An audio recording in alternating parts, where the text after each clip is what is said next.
मेरे channel A to Z education अड्डा को और इस बेल आइकन पर क्लिक करें फॉर लेटेस्ट अपडेट। नमस्कार दोस्तों, स्वागत है आपका अपने YouTube channel A to Z education अड्डा में।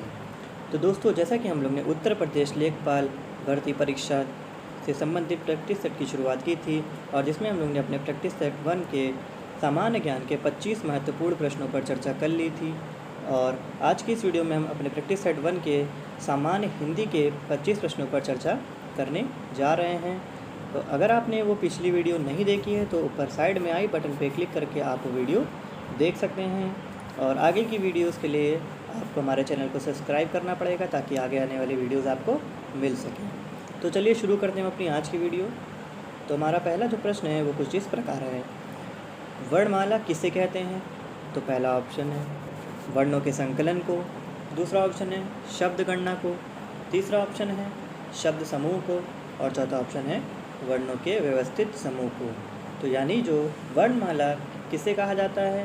तो वर्णमाला उसे कहा जाता है कि जो वर्णों के व्यवस्थित समूह को वर्णमाला कहा जाता है। दोस्तों, नेक्स्ट क्वेश्चन है आपका, निम्नलिखित में से कौन सी महाप्राण ध्वनि है? तो पहला जो ऑप्शन है वो है का, दूसरा ऑप्शन है खा, तीसरा ऑप्शन है गा और चौथा ऑप्शन है बा। तो हमें क्या बताना है इसमें कि कौन सी हमारी महाप्राण ध्वनि है इसमें से। तो जो हमारी महाप्राण ध्वनि है वो है आपकी खा, यानी ऑप्शन नंबर बी आपका एकदम सही है। नेक्स्ट क्वेश्चन है दोस्तों आपका, ऋजु शब्द का विलोम है। तो जो आपका ऋजु शब्द है उसका हमें विलोम शब्द बताना है। तो जो आपका पहला ऑप्शन है वो है वक्र, दूसरा ऑप्शन है तक्र, तीसरा ऑप्शन है विरल और चौथा ऑप्शन है इनमें से कोई नहीं। तो जो आपका ऋजु शब्द का विलोम शब्द होगा वो आपका होगा वक्र, यानी ऑप्शन नंबर ए आपका एकदम सही है। नेक्स्ट क्वेश्चन है दोस्तों आपका, दो शब्दों को जोड़ने के लिए कौन सा चिन्ह प्रयोग किया जाता है?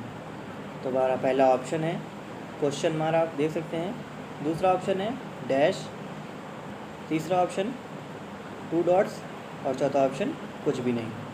तो जो दो शब्दों को जोड़ने के लिए आपका जो चिन्ह इस्तेमाल किया जाता है वो आपका डैश है, यानी ये वाला चिन्ह। जैसे कि आप ऊपर देख सकते हैं, इस क्वेश्चन में भी इस चिन्ह का इस्तेमाल किया गया है। देखिए कौन से में भी इस चिन्ह का इस्तेमाल किया गया है।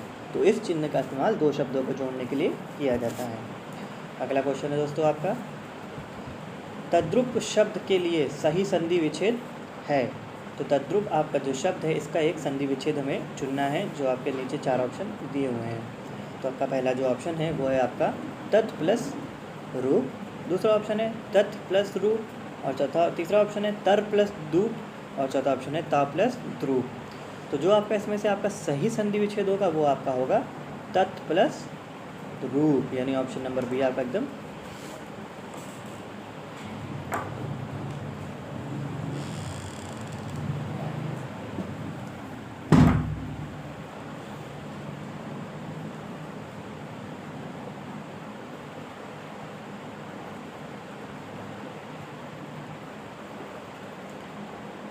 तो जो आपका एक सही संधि विच्छेद होगा वो आपका ऑप्शन नंबर बी, यानी तत् प्लस रूप आपका एकदम सही संधि विच्छेद तद्रुप का हो जाएगा। अगला क्वेश्चन है आपका दोस्तों, रचना के आधार पर शब्दों के रूप पहचानिए। तो जो पहला ऑप्शन है वो है आपका तद्भव, दूसरा ऑप्शन है तत्सम, तीसरा ऑप्शन है यौगिक और चौथा ऑप्शन है भिन्नार्थक। तो जो रचना के आधार पर आपके शब्दों के रूप होते हैं वो आपके होते हैं यौगिक, यानी ऑप्शन नंबर सी आपका एकदम सही है दोस्तों। नेक्स्ट क्वेश्चन आपका, नीलोत्पन्न में कौन सा समास है? यानी जो नीलोत्पन्न आपका शब्द है इसमें आपको बताना है कि इसमें कौन सा समास है। तो जो पहला ऑप्शन है आपका तत्पुरुष समास, दूसरा ऑप्शन है कर्मधारय समास, तीसरा ऑप्शन है द्वंद्व समास और चौथा ऑप्शन है द्विगु समास। तो जो आपका नीलोत्पन्न शब्द में जो आपका समास है वो है आपका कर्मधारय समास, यानी ऑप्शन नंबर बी आपका एकदम सही है दोस्तों। नेक्स्ट क्वेश्चन आपका दोस्तों, ना जिनमें कुछ पौरुष हो यहाँ सफलता वो पा सकता कहाँ। तो जो आपका उपयुक्त पद्यांश में रस का है, तो जो आपका ये पद्यांश दिया हुआ है इसमें आपको बताना है कि इसमें कौन सा रस है। तो जो आपका पहला ऑप्शन है वो है आपका वीर रस, दूसरा ऑप्शन है भयानक रस तीसरा ऑप्शन है शांत रस और चौथा ऑप्शन है रौद्र रस। तो जो उपयुक्त पद्यांश में आपका रस है वो है आपका वीर रस, क्योंकि इसमें पूरी की पूरी वीरता झलक रही है। तो वीर रस यानी ऑप्शन नंबर ए आपका एकदम सही है दोस्तों। नेक्स्ट क्वेश्चन है दोस्तों आपका, अमिधा क्या है? तो पहला ऑप्शन है आपका अमिधा शब्द शक्ति का प्रकार है, दूसरा ऑप्शन है उपसर्ग है, तीसरा ऑप्शन है तत्सम है, चौथा ऑप्शन है तद्भव है। तो हमें क्या बताना है कि अधमा क्या है? तो अमिधा क्या है दोस्तों? तो अमिधा एक शब्द शक्ति का प्रकार है, यानी ऑप्शन नंबर ए आपका एकदम सही है। नेक्स्ट क्वेश्चन दोस्तों आपका, शब्द और अर्थ में क्या संबंध है? तो पहला ऑप्शन है कुछ संबंध होता है, दूसरा ऑप्शन है कोई संबंध नहीं होता है, तीसरा ऑप्शन है पृथक पृथक शब्द होता है, चौथा ऑप्शन है अटूट संबंध होता है। तो हमें क्या बताना है, शब्द और अर्थ में क्या संबंध होता है? तो जो शब्द और अर्थ में संबंध होता है वो आपका होता है अटूट संबंध होता है एकदम, यानी ऑप्शन नंबर डी आपका एकदम सही है दोस्तों। नेक्स्ट क्वेश्चन दोस्तों आपका, थोड़ा बड़ा करते हैं इसको। अंबर पनघट में डूबो रही तारा घट उषा नागरी में कौन सा अलंकार है? यानी जो ये आपका लाइन लिखी हुई है इसमें आपको बताना है कि इसमें कौन सा अलंकार है। तो जो पहला ऑप्शन है वो है आपका श्लेष अलंकार, दूसरा ऑप्शन है उत्प्रेक्षा अलंकार, तीसरा ऑप्शन है रूपक अलंकार और चौथा ऑप्शन है उपमा अलंकार।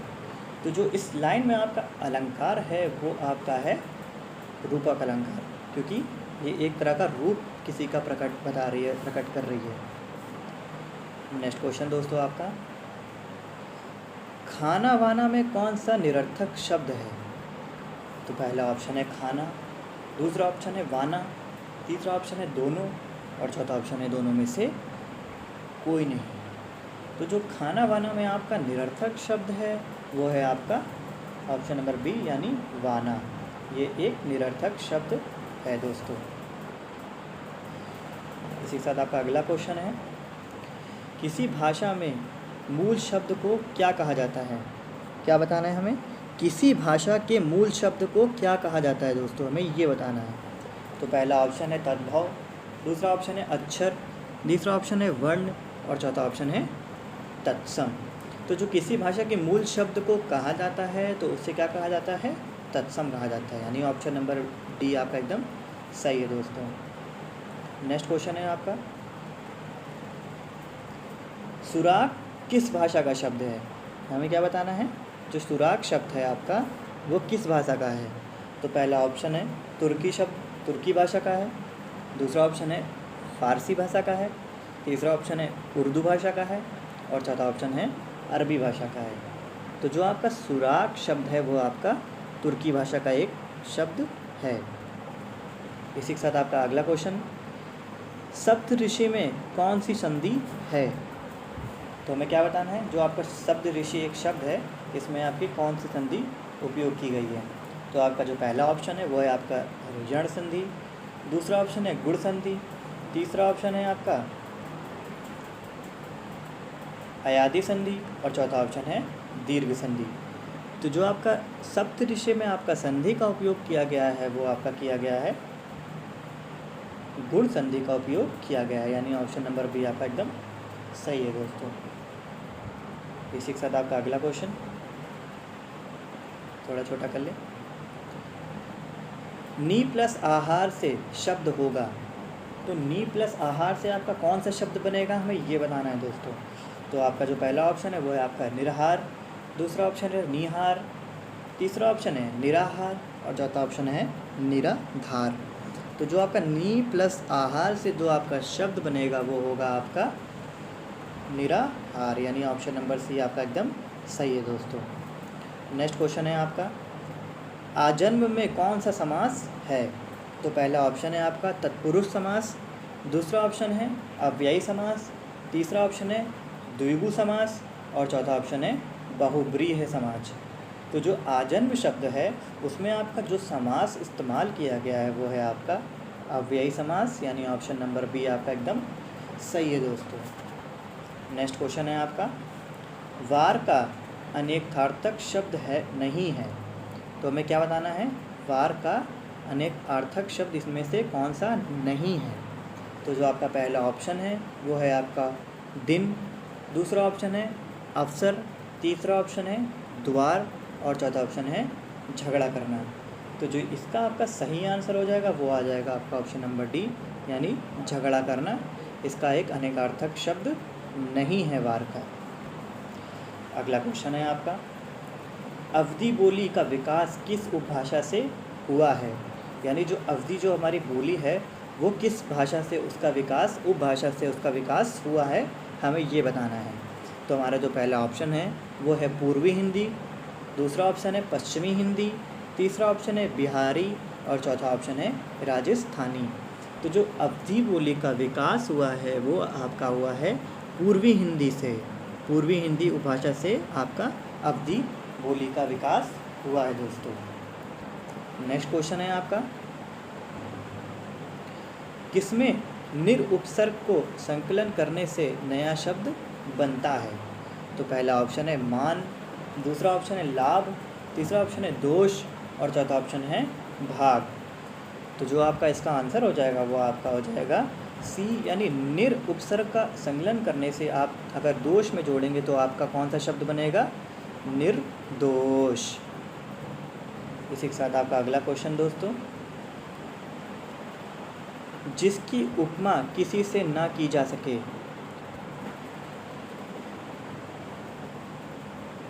पहला ऑप्शन है आपका अद्वितीय, दूसरा ऑप्शन है अनुपम, तीसरा ऑप्शन है अनन्य और चौथा ऑप्शन है अभूतपूर्व। तो जिसकी उपमा किसी और से ना की जा सके वो है आपका इसमें से अनुपम, यानी ऑप्शन नंबर बी आपका एकदम सही है दोस्तों।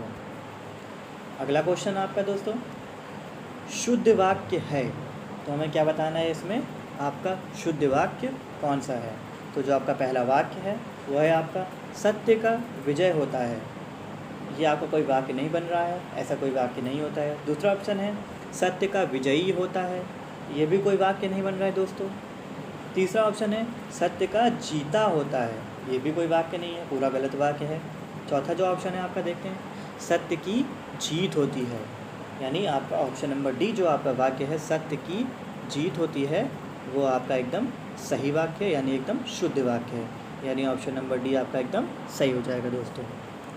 अगला क्वेश्चन है आपका दोस्तों, हाथ पसारना मुहावरे का अर्थ है।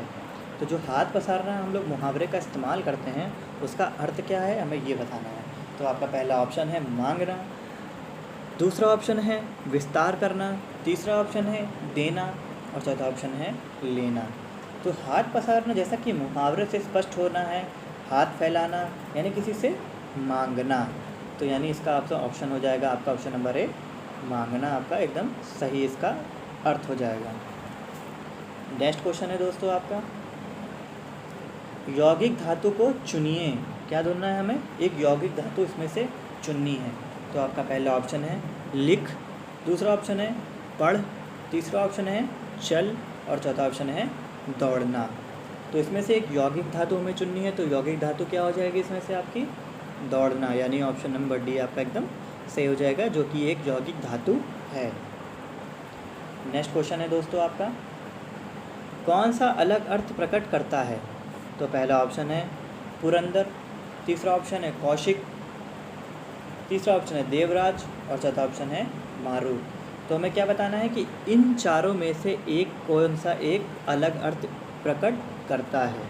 तो इसका आंसर मैंने दोस्तों आप मुझे नीचे कमेंट बॉक्स में कमेंट करके ज़रूर दीजिएगा। उम्मीद करता हूँ कि इसका जवाब मुझे ज़रूर आएगा और नेक्स्ट वीडियो में आपको मैं इसका जवाब ज़रूर बताऊँगा। तो मिलते हैं अगली वीडियो में ग्रामीण विकास के 25 क्वेश्चंस के साथ। उम्मीद करता हूँ कि आपको वीडियो पसंद आई होगी। सो वीडियो पसंद आई हो तो वीडियो को लाइक ज़रूर कीजिएगा, नए हो चैनल पर तो चैनल को सब्सक्राइब जरूर कीजिएगा और नीचे कमेंट बॉक्स में कमेंट करके ज़रूर बताइएगा कि आपको मेरी वीडियो कैसी लगी और उस क्वेश्चन का आंसर भी ज़रूर बताइएगा। आप चाहे तो इसका स्क्रीनशॉट भी ले सकते हैं, मैंने बहुत देर से इसको लगा रखा है। तो थैंक यू फॉर वॉचिंग दोस्तों।